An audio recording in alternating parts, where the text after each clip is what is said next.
Yes. All right, we're recording now. Sorry, bro.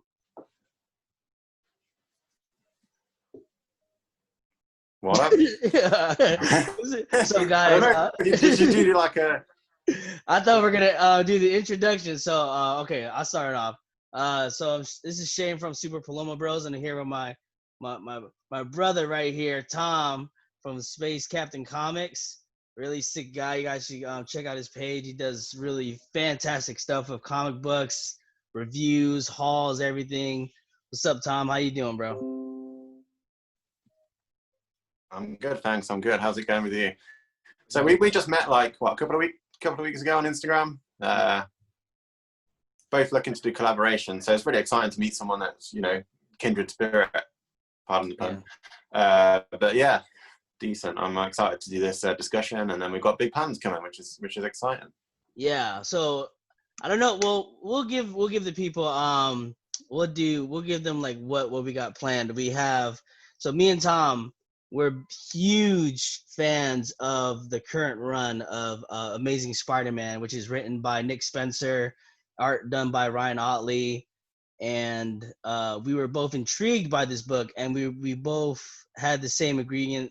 We agreed that a lot of people are shying away from this book currently because of all the current titles they're all good. Don't get me wrong. Like Marvel's dropping amazing stuff and DC, so it's hard. It's hard for this book to shine when there's it's getting lost in the loop with the Donny Cates and Donny Cates run with Venom and Thor, and then you got Batman and James Tynion and DC. So it's hard to have this book have some shine. You agree, Tom?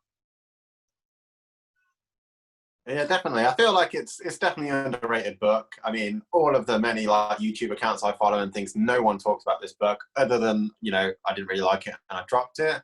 And I feel like for me, he's just my favorite character. But I don't feel like I'm blinded by that. And I just like it because it's Spider-Man. I am really invested in the story. I think it's got a lot of heart. It's going to go places. And I think people maybe need a bit of understanding of why it's so good and why we like it so much. I feel like bringing that to people might bring in an audience. Exactly. So like I said, it's so hard. It's so hard to have his character back on a loop because of everything that's been going on with all these amazing stories that's been dropped.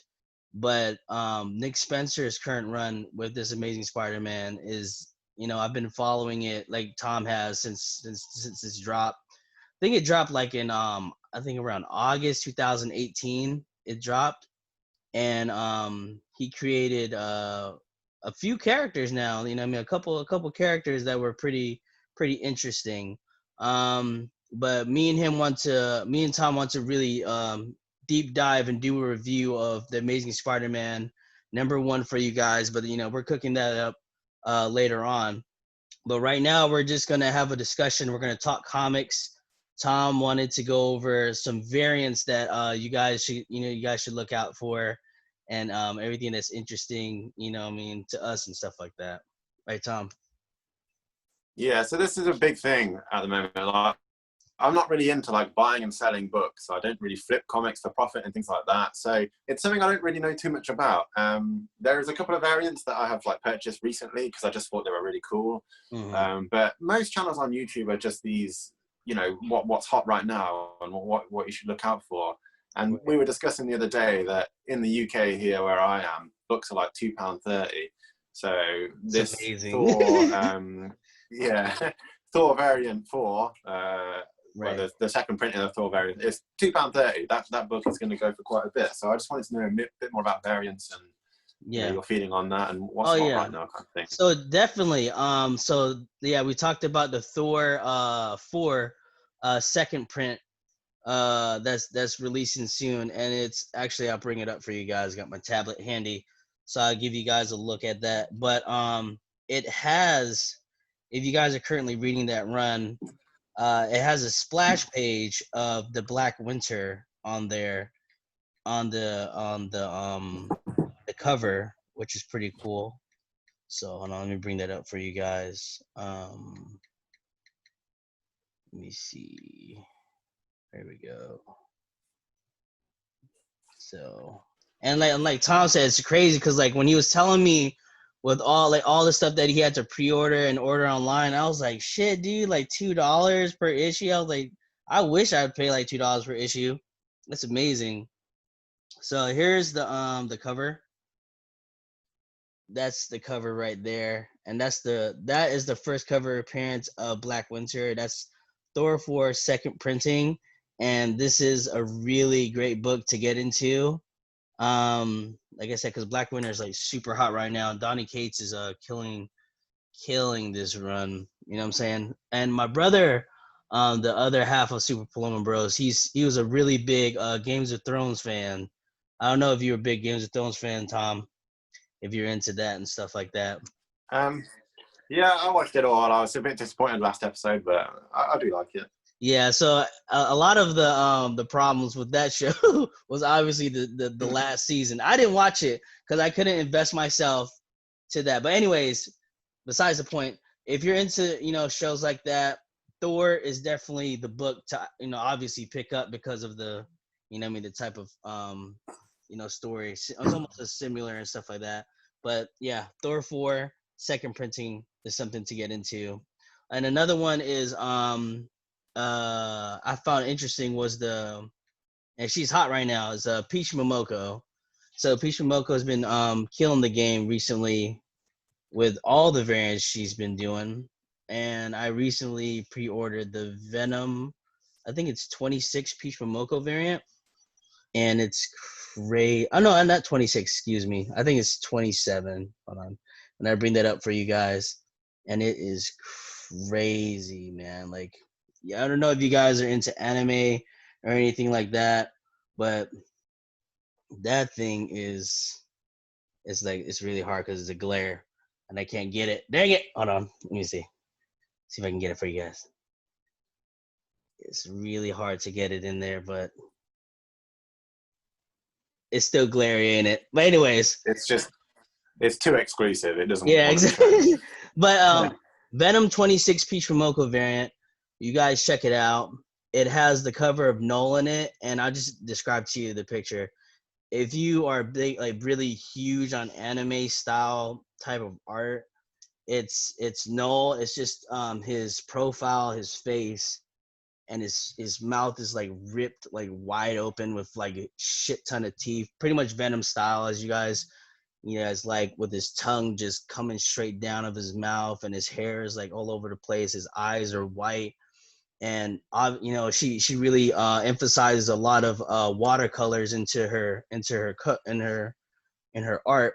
So it works really well. The blood's crazy on here. It's a crazy variant to have in the collection, and you guys already know how really big Noel is, so that's something really, really to look forward to. What are some variants that you pre-ordered, Tom?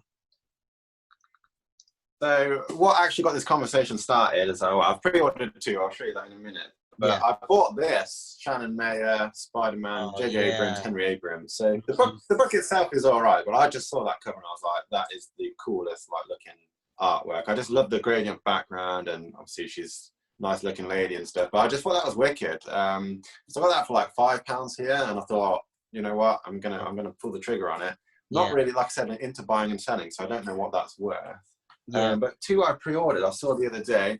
This Venom 26 by I think it's Kale Nugu. I can't really pronounce it. But this one, so that is a really nice looking cover. So it's like the McFarlane tribute, but. I just thought that was a cool one. $12.99 or $12.99 on your sort of thing. I feel like it's relatively cheap, and I don't know if that's going to sort of spike in interest, or it says only 4,000 have been printed, so that could be a potential money maker. But like I said, I'm not really in it for that. I just like the cover. And then there's this Peach Momoko Thor 6. Oh yeah, I think it's really good. Yeah, with what looks like the Black Winter on there. So, I mean. Yeah, it's not really my sort of area of expertise, but I just thought they looked really cool. They're relatively low in price, so let's see how they do. But CGC and things like that, we were talking about that, because I've never had a slab. I've never sent one away before. I don't know whether to do these. Like, is that the type of book that you would send away, or? Mm-hmm. So definitely,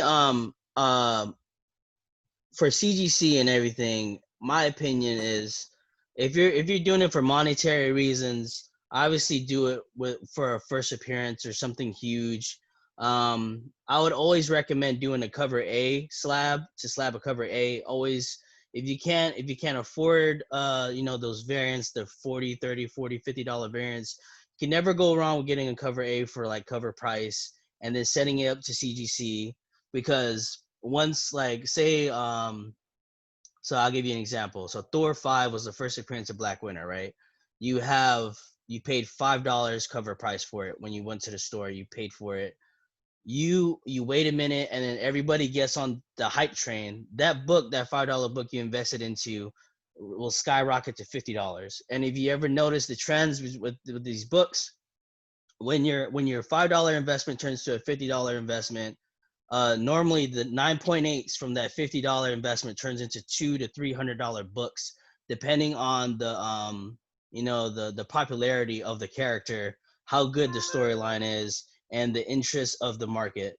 So everything that was play on in its role. So technically you only paid $5, but then I'm saying for the startup cost, but then you have to factor in shipping for CGC. And then if you want to be careful, you have to pay for they have this thing they offer. It's pressing and cleaning.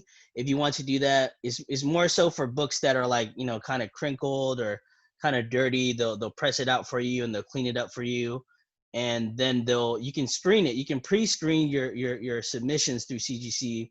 So if it's like, oh, do you think it's going to be a 9.8 or something like that? If not, then you press it for me, and then they'll add that that thing to your bill, and then you have to pay for shipping back. So what I mean, maybe around, like, I don't know. It's an investment.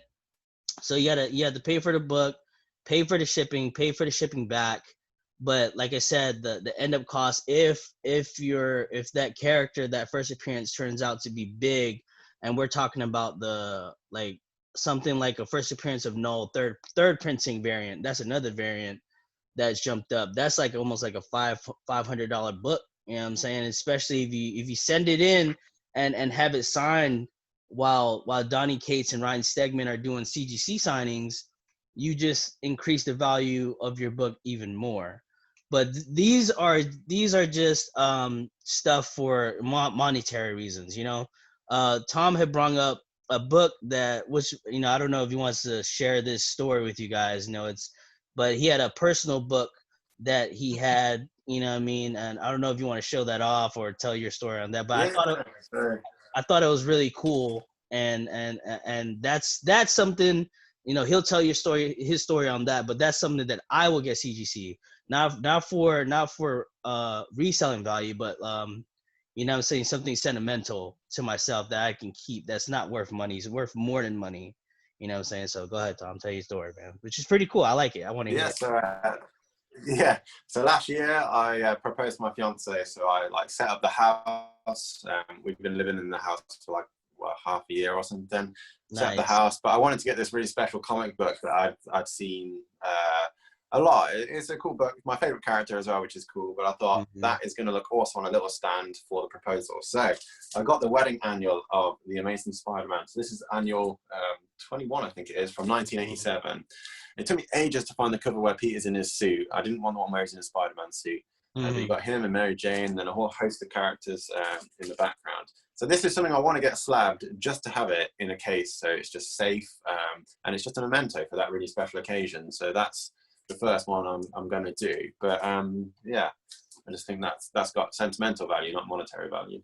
See, man, see how good that is. See, like when you have something that's not monetary and it's something that's sentimental, it's something you want to encase in one of those cases for a lifetime. You know what I mean? And it's a conversation starter. It's always something. And that's another thing we talked about variants was the this is a hot take. It's the on sale on Wednesday covers, and I had picked up the the Spider-Man, the Immortal Hulk, and the Venom. These are the series that I'm reading. I didn't go out and buy everything, but there was mixed reviews on these variants, and I've seen when I posted it, I've seen some comments on my Instagram page about it's a money grab. Marvel didn't put no effort into the variants. Why are we still paying cover price and everything? But my answer to it all, like, I agree with everybody. You know what I mean? I understand, it's I get it, but it really comes down to that this book is going to hold so much value because it's a conversational piece. It's like it's a book in time that you have in your personal collection. It's the times, you know what I mean? The COVID lockdown, it's the time where DC decided to ship out their own books. You bring it out when you go and talking to your comic book friends and stuff, and you bring out that cover, and it's like on sale on Wednesday, and it's Marvel, setting a statement to DC Comics and let them know, like, we're still here, we're still doing it on Wednesdays. You guys want to do what you did, that's cool. I don't have a problem with DC and what they did. It hurts the comic book shops because they have to do extra footwork for them to ship out books and order stuff. I totally get that, but that doesn't stop me from reading Marvel and DC comics, in general. And the times that we're going through is really crazy because before the internet, before all this stuff, we didn't, what I mean, they didn't, it's just crazy, dude. It's crazy. What are your thoughts on it, Tom? On the sale on Wednesday books? So these are books that aren't available in this country. I've managed to get the Immortal Hulk one. I found it for quite cheap here. I don't know where it's coming from, but local comic book shops here and people in the UK that I follow haven't been able to get that. So, but I wanted one because I thought it's a big part of comic book history. Again, it's not to flip it or not for monetary value, but it's a time that we're all going to remember where, were comic book shops going to come back? Was that the end of the LCS? We don't know. So I think it's a big part of comic book history, something I definitely want to have as a keepsake. But something I really like as well recently is this. Our comeback will be bigger than our setback. And I just think it's a really nice comment on. It's on a few covers. I've seen it on a couple of covers. Yeah, it's like the Comics Authority, and just says our comeback will be bigger than our setback, which I think that comic represents, which is really nice. So yeah, definitely something that's got sentimental value. Yes. I wanted the Spider-Man one though, but I've got Immortal. How much are they going for now? I got it for £2.90. Okay, cool. So not too bad. Speaking of Immortal Hulk, I was gonna say I got a bit of a disaster story with that. So go ahead, bro. It's a series that I actually dropped because it just went over my head. Issue 25, the Breaker of Worlds. I just didn't really get it. So I thought, do you know what? I've got back into comics. I bought all these series. I'm just gonna flip it. So I just sold it. I was like, I wasn't trying to make a profit or anything. I thought I'm not interested in it anymore. I'm gonna sell it. So I sold them all. Went on eBay. I saw the issue 2. It was a bit more pricey. So I sold it for £45. Now it's going for like probably double, nearly triple that. And I'm sitting here like, oh man, I should have kept that. So I've been stung by that, but again, I've really got into single issues like sort of last year, so I'm not too good at it. You got to make that mistake, I think, to learn a lesson. Yeah. So, going off of what you said with the Immortal Hulk, I totally understand. Like, because I've been, the issue that got me into the run was issue 4. And I think he was going against this guy. I don't know. I think his name was Hot Shot or something.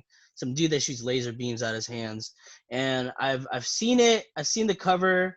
I was really intrigued by the cover, and I was like, "What the hell is this?" So I purchased it, and I went home and I read it, dude. I fucking fell in love with the damn book, and I went back and I bought the first other 3 books of the series, and I started reading from there. And it's when I found out that it was like a horror take on the Hulk. I'm a big horror fan. I love horror movies.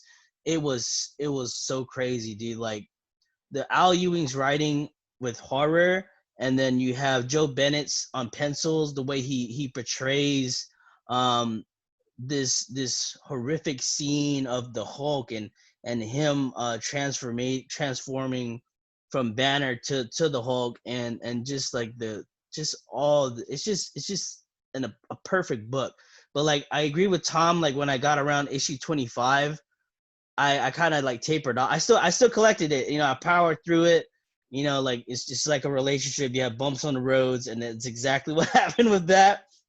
Because I'm not really big on the intergalactic shit. Like that's not my thing. I know a lot of people that love Star Wars and Star Trek and fucking Guardians. I love Guardians and Galaxy and everything, but like when that Hulk, green is bad. The only thing was green and everything. I was just like, I kind of lost me. But everything before that, like I mean, the Green Door, the One Below All, his daddy being like the pretty much like the crazy thing, and the Devil Hulk and all those other storylines was fucking amazing.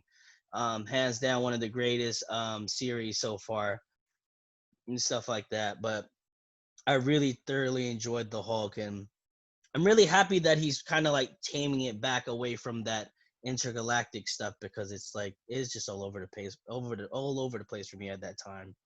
But thank God I didn't sell. I didn't sell though. Yeah. Yeah.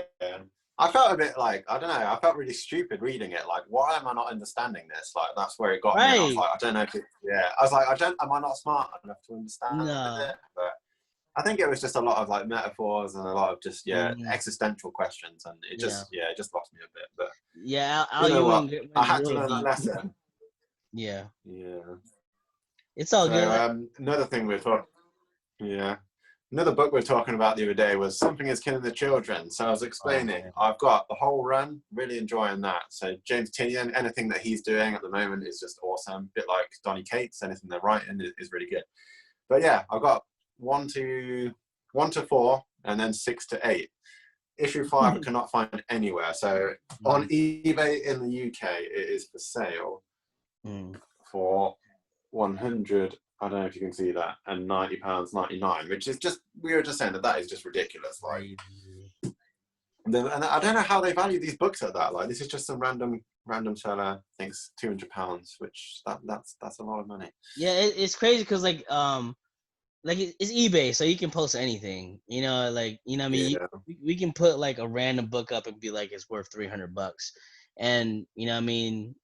That would be the only book that would be priced at, but that's just how it is. But the Something's Killing the Children, man, is crazy.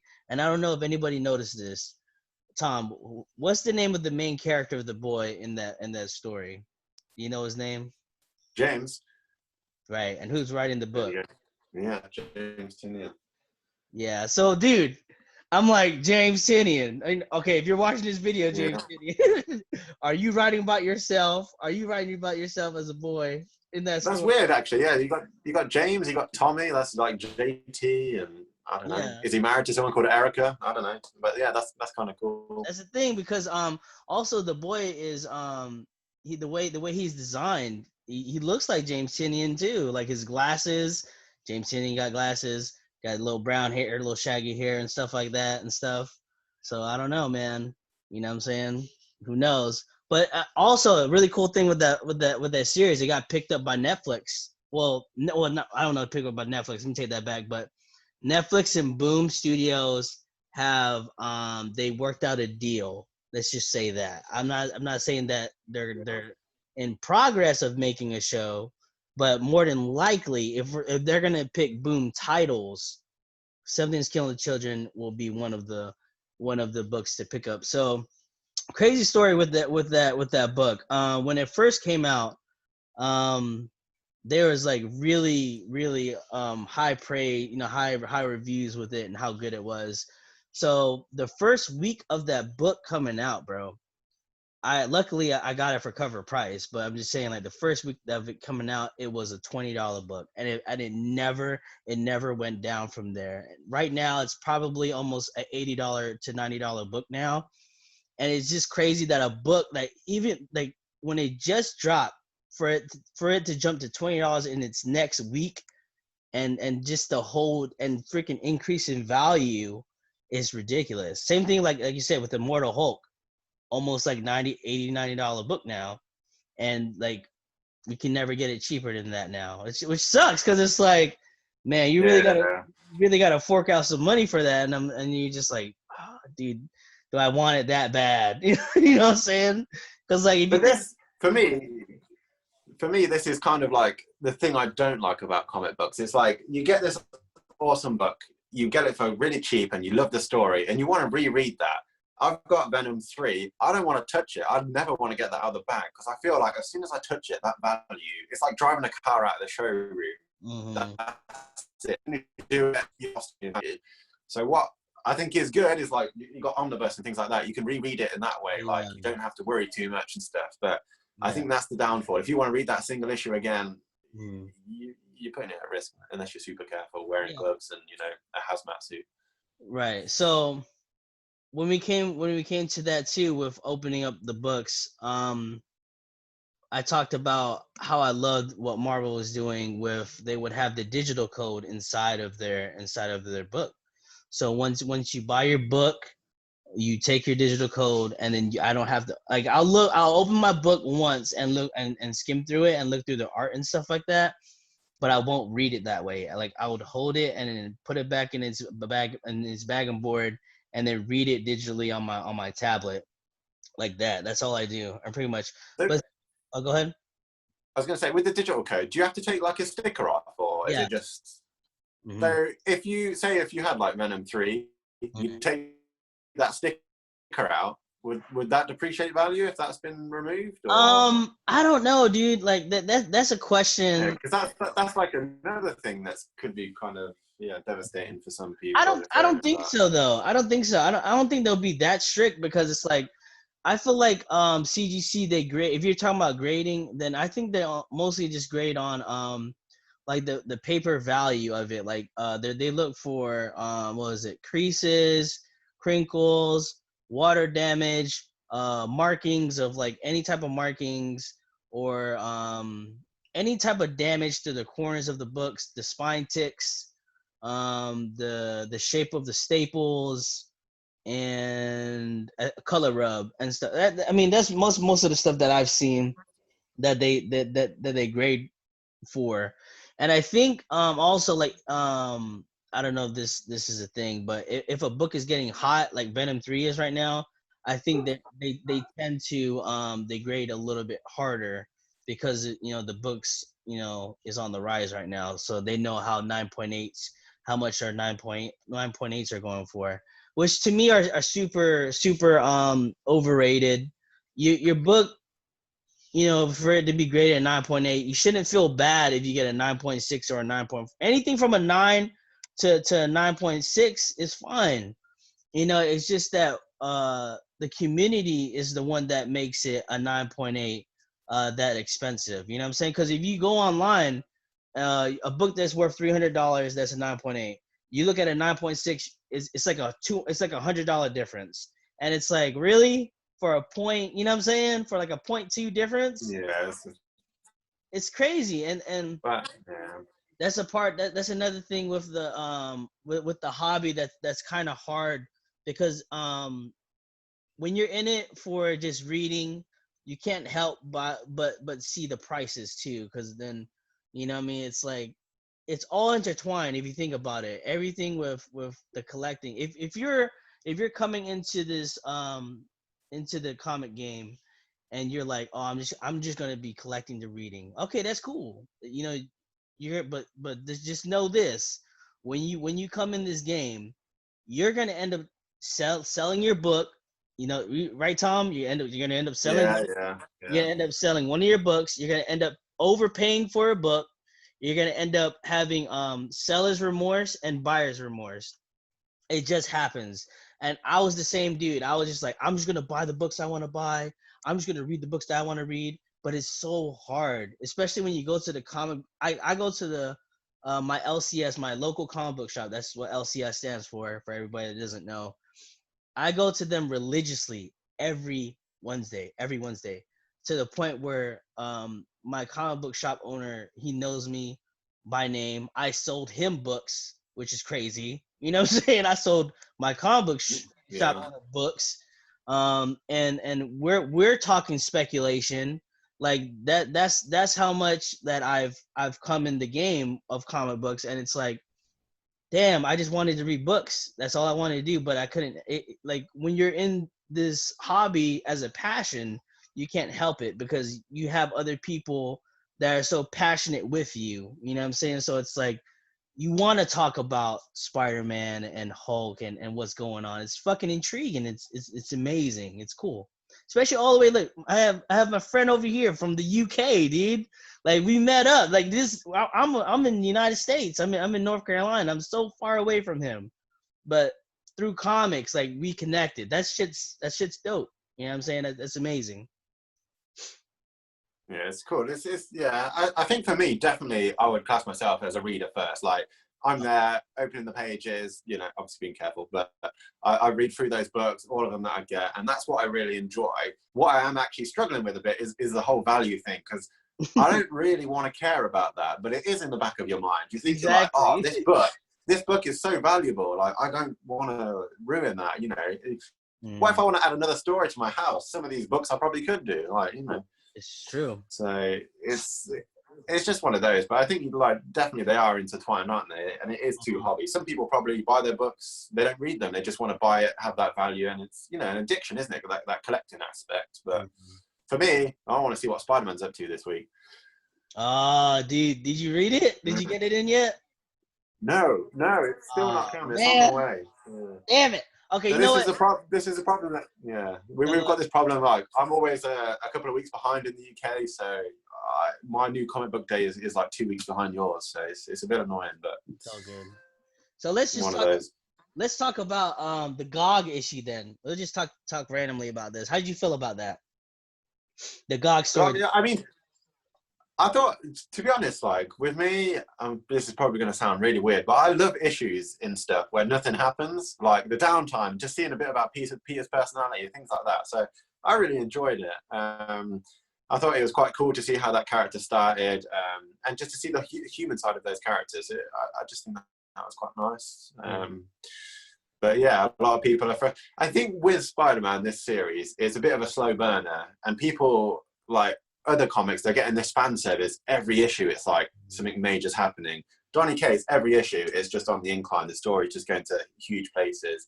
Where these other ones that are kind of like Hickman, he does the slow burn. His comics are really slow in sort of building momentum, and I think that's what these GOG issues are doing and stuff like that. So it's clearly just like filler material, but it's interesting. Yeah. So I really thoroughly enjoyed the GOG issue. I think it's called True Companions. It's a 3-part series in the story, and I really enjoyed like Tom said, the way Nick Spencer writes.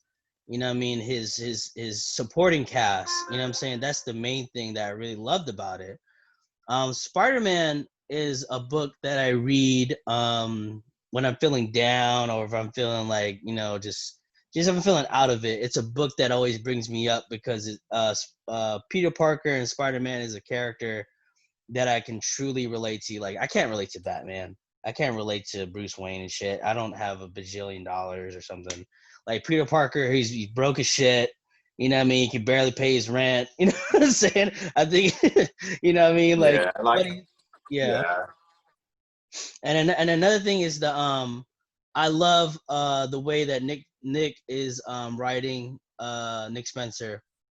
He is portraying the relationship between Mary Jane and Peter Parker. I love his take on their relationship, and it's something that's if anybody that's in a relationship is so relatable. The distance between them two, how he's writing those guys, it's fucking fantastic. The GOG, like I said, the GOG issue, it was it hit you in the feels, man. It hit you in the feels, right, Tom? Like it was just I feel like Nick Spencer loves the character. You can tell that he really enjoys writing it, and that's what I love. Like when you know that the creator is really enjoying the work, that's when it's good. And yeah, he does. It is emotional, and like that character is so relatable to normal. He's just an everyday guy, just this superhero ability. But I think I've kind of. Oh, that's not good. Right, phone fell off. Anyway. Yeah, I think because he's such like an everyday guy, you can have that sort of like personal connection to that character, Right. and I think that's why I really enjoy it. So yeah, it does get you in the feels. Like when we talk about the first issue, that made me well sad. So I'm excited to talk about Mm. that. Bring Yeah. some tissues. Yeah. Yeah. So Yeah. that's gonna be a Yeah. deep dive. Like I said, we're gonna do that one later on. The actually, me and Tom were talking about doing every issue or every storyline of the run, and we're gonna do it well like a weekly thing. We're trying to work something out with that. We'll do like a Spider-Man video like every week or something, and have like a discussion like we're doing right now, just talking comics. And going back to like the Spider-Man, I agree with Tom. Like if you're comparing somebody like Donny Cates to like a Nick Spencer with this slow burn versus Donny Cates is like fucking like full on, bro. Like he just lays it on. I'm not gonna lie to you guys. Like Venom was on my pull list in the beginning. Like issue 4, I did something about issue 4. It's crazy. Like I got into Immortal Hulk from issue 4. I got into Venom in issue 4. I started reading and collecting Venom, and I was a big Donny Cates fan. But that's when I seen that he was the character Null back in the day. I think it was like 2 years ago. He created Null. Um, dude, Null was in everything. Like he was in everything he was doing. Like I heard it from everything from. I don't know if he was in Guardians because Donny Cates was writing Guardians. He was writing Silver Surfer Black. Like the Venom run, and then like I'm sure he's gonna bring in Thor, and it's crazy. It's like I heard Noel so much, I got so tired of it, and I was like, I'm done. But then like the other version of that was Kindred. That's Nick Spencer's creation. His top villain. It's his Noel. You know what I'm saying? Nick Spencer has Kindred, then you have Noel on Donny Cates. Obviously, Noel's the more popular villain, you know what I'm saying, over Kindred. But Kindred is still a fucking crazy ass character. You know who he reminds me of, bro? You know who freaking Kindred reminds me of? Not you. Kendrick reminds me of fucking Freddy Krueger. He reminds me of Okay. Yeah. Freddy Krueger, right? Like he just I like feel like God. I was gonna say Kindred kind of so Null is like he's always around, isn't he? He's like Yes, having dude. to make dinner. Having to make dinner, right? Null is there. He's every day you're gonna see Null. Kindred is like that bank loan that you've got to pay back and you're gonna think about it every now and then. It's like, Yeah, oh damn it, he's always in the back of my mind. Like random times he's gonna appear. And I think that's yeah. the difference. It's like, yeah, Mm. he's just there. He's gonna mess with you. And then the reveal is gonna pay off. Yeah. So I loved it because it's like the way Nick Spencer is like Tom said, he's like slow burning everybody. But I feel like honestly, like he's peppering, like he's just lightly seasoning it, like it's like Salt Bay. He just a little bit. You know, you get a little no. I mean, like you get a little. Here's a little He's gonna Kindred. marinate it first. Yeah, here's a little Kindred right here. You're not gonna get the whole thing, just a little sprinkle of it. And I'm like, fuck, I want some more though. Don't give me just a little bit this time. But Kendrick, dude, like I said, he reminds me of Freddy Krueger. His design's amazing. Like Spider-Man's villains is all. I don't know if you noticed this, but Spider-Man's villains are all like either insects or like animals or some type of, you know what I'm saying? You got rhino, you have kangaroo, you have just random shit like Black Ant, you have you know what I mean, just random stuff. And then Yeah. you have Kindred, and he's like a centipede dude, but he's not called the centipede. He's just called Kindred. So he has his, you know what I'm saying? He has his own name. You have Black Cat. She's dressed like a black cat. You know what I'm saying? He's really creepy looking as well, Yeah. isn't he? He's like, oh yeah, you know when you like lift a rock and you see that centipede, it's just gross. Like he makes you feel kind of like oh when you see him. So I'm really excited for that villain to have more. But I feel like I think Donny Cates, I think in his writing, you know, he has a clear idea where that story's going to go. Mm. Nick Spencer, I don't know if he knows where it's going to go or if it's like a rolling thing, or I don't know if he's got like an end goal. Like yeah, it's hard to sort of say, but it's very clear that Donny Cates knows, like, oh, this is going to happen at this point. I honestly think, in my opinion, I think Nick Spencer is he's really building up this character really big, and they could play a really big character, because I mean, you're almost 50 issues in, and the only thing we got was a name. And I'm not gonna lie, I was excited when the name dropped, because like right when I figured out his name, I went straight to Google. I was like, what does Kindred mean? And then Kindred's like relation, it's like a relation to whatever and stuff like that. And I was just like, so shit, dude. So you think he might Kindred spirit, isn't it? Yeah, or like he might be related to Peter Parker in some type of way. So that's just what I thought. You know what I'm saying? I was just like, And he knows Peter too, because he's always speaking about him like he knows him. You know what I'm saying? Every time he talks about Peter, like he knows him, bro. And it's crazy, because it's like, another thing that really intrigued me with Kindred was when it was the scene, I think it was around issue 6, where Kindred made Kingpin kneel to him. That was a really crazy ass moment, bro. It blew my mind, and I was just like, yo, that was wild. That's when I knew that Kindred was not somebody to fuck with. That's when I knew. I was like, this guy, he's a big no, seriously, he's a big character, dude. Like, not a lot of people can make Kindred kneel. I mean, Kingpin kneel, but he did. Out of mercy, bro. Out of mercy, from fucking like I was just like, you got it, bro. I was like, this guy, you sold me right there. And then from like I said, he's been. Yeah. Go ahead. I was just gonna say, I feel like Kingpin is like in Daredevil as well. He has been completely like taken from the top of the spiral to the bottom, and it's really cool to see that character unwound. Like, you have to be a really strong character to take the Kingpin off, and I think with the way that Kindred did that was really cool. But what are your sort of predictions for who Kindred is? Because I have one. It's a little bit crazy, but there's been speculation out there saying that it's like, what was it, Harry Osborn or some, I don't know, like random people. I honestly think that it's a new character that we all didn't know who it was. I think it has to have some type of relation with Peter. And I don't know what type of relation that may be. Maybe a cousin, or a long lost brother, or a sister, or some shit, you know what I'm saying, or something. So I feel like it's some type of blood relative to Peter, but I just don't know who it is. So what do you think it is, Tom? I'm saying it's a bit out there, but Uncle Ben, right? I told you. Oh no, dude! Great responsibility. You got messed up, son. So I'm gonna come back as some weird centipede and cause some crap. But nah, I don't know. I mean, I feel like I want it to be someone new. I don't know. I feel like it will be quite interesting, but I feel like it is going to be someone that that we already know, obviously a relation or something. But yeah, it's interesting to see. But Green Goblin coming back soon as well. So excited for that. Yes, Can't wait for that. About time. One of the best villains.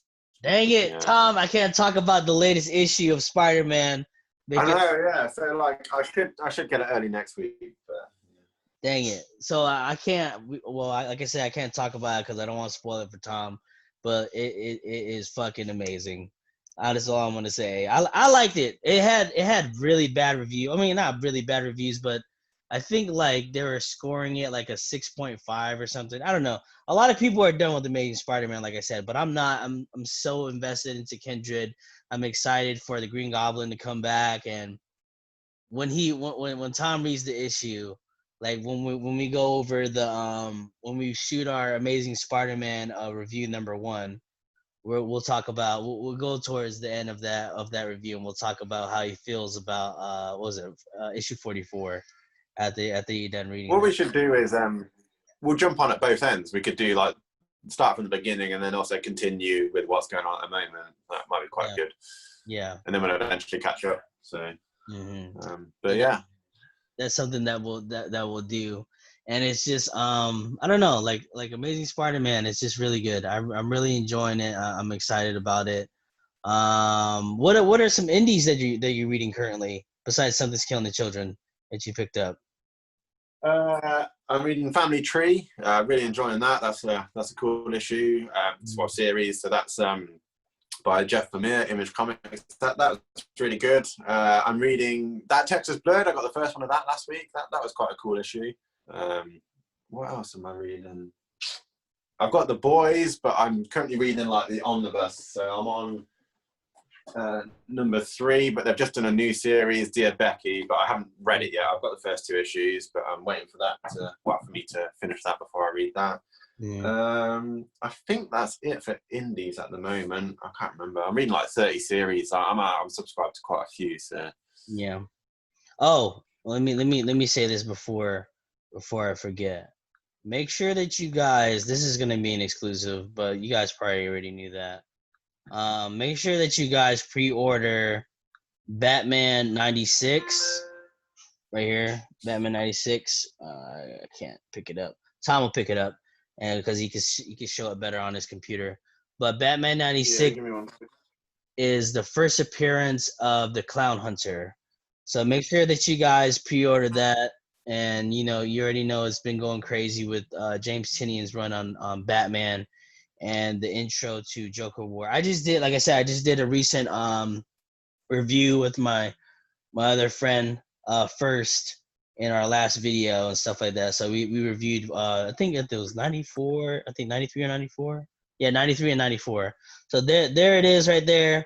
That's the first appearance of the Clown Hunter in issue 96.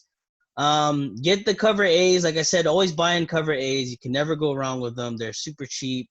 And when the price of the book jumps, you know what I'm saying, at least you have that cover A. The same thing with the Immortal Hulk runs. Like, you can buy like shit ton of the variants, but why would you when you have Alex Ross doing all the cover A's, and how amazing is his artwork? Like, exactly. So it's like, always do cover A. It's really a good thing. If you can't get the other books, ain't nothing wrong with that. There's nothing wrong with cover A's. But a funny thing too. So my Immortal Hulk run, I have every cover A, right? Except for the number 1, dude. I have the second print, the Joe Bennett wraparound cover variant. And I don't know, I could just swap it out, but I've been collecting so much of that run. It's like, it would be so weird to just add the book, you know what I'm saying, to it again.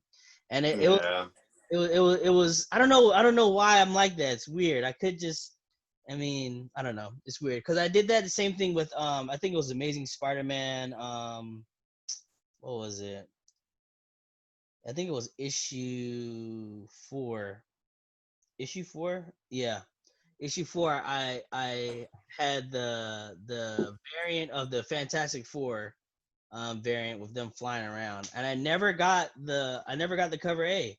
I never did. I just always had that cover, and I just recently picked it up. I felt so weird picking it up, but it is what it is. It's all good. So, yeah. Anything else, Tom? No, I think that's good chat, isn't it? Yeah. So good set. That was a good little discussion, and we're gonna be shooting talking comics like once every week. So if any hot books come out, any variants as well, any comic talk like we did with Tom here, we're gonna discuss it. We're gonna talk about it. We're gonna bring it out to you guys. Also comment down below anything that we discussed. If you guys want to talk comics as well, let us know, and we'll answer some questions, and we'll do some Q&As as well too. You know what I'm saying? What are you guys reading and stuff like that? But make sure to like, comment, and subscribe. Also to my brother Space Captain Comics over there, follow him on Instagram as well. As he has the same @name, and Super Paloma Bros and stuff. Anything else, Tom? You want to tell to the No, that's good. Yeah, thank you for watching. Like I said, just support each channel. This is the start of something good, so really excited to continue. you want to see anything in particular or whatnot. But yeah, we'll catch up next week, talk about what we've read in the week, and just go through the week. Sorry, I'm having tripod problems. I'll also get a new tripod. You good, bro? Yeah, like I said, this was good, man. I really appreciate it, Tom, bro. Like it was really dope. Talking comics, bro. Like this is something we always wanted to do, and we actually freaking recorded. And I'm happy to shoot this content for you guys because we have the same passion here, and it's freaking awesome. And Tom is catching his phone. This is exciting. Yeah, I don't know what's going on. It's just giving up, but yeah. You good, bro? Awesome. But like I said, we'll do it again. Be on the lookout for the Amazing Spider-Man #1 review, right, Tom? Tell them how good that review is going to be, man. Yeah, that's going to be good. Full breakdown of that first issue, and then starting a full breakdown of the whole series. So that's going to be really good. If you're into the character, or if you've dropped it, and we might get you back interested in that. But yeah, if you've not read it, then definitely you want to check that book out. That's the thing. And that video. We're going to get you back into it. That's our duty, man. I don't care what. I know Noel's out there. I know there's so many crazy characters and stories that you guys are reading, but we're gonna get you back into Amazing Spider-Man, and we're gonna make you invested in justice for Kindred. Exactly. Yeah, exactly. And then and Kindred is going to be. Honestly, bro, I'm gonna make this statement here for you guys for this video. I know Kindred is gonna be bigger than Noel, man. There we go. I said it. You said it. Not comment on that one. Yeah. not obviously not with popularity. Not with popularity, because everybody loves Noel. But like the impact. I'm just putting it out there. When we figure out who he is and his relation to Peter Parker, it's going to shake the Marvel universe, man. I promise you that. That's how I feel. Nick Spencer, don't let me down, Nick Spencer. Don't let me down. You watch now. Next issue, it's actually Null. Right. Null is Kindred. Right? No, it's Kindred. That should be hilarious. But all right, guys, you guys take it. All right. Thanks for watching. Like I said, follow Space Captain Comics, my boy Tom from the UK, and follow Super Palomo Bros on Instagram, and also subscribe, like, and comment. And we'll catch you guys on the next video. All right, peace. All right, peace out. All right, bro.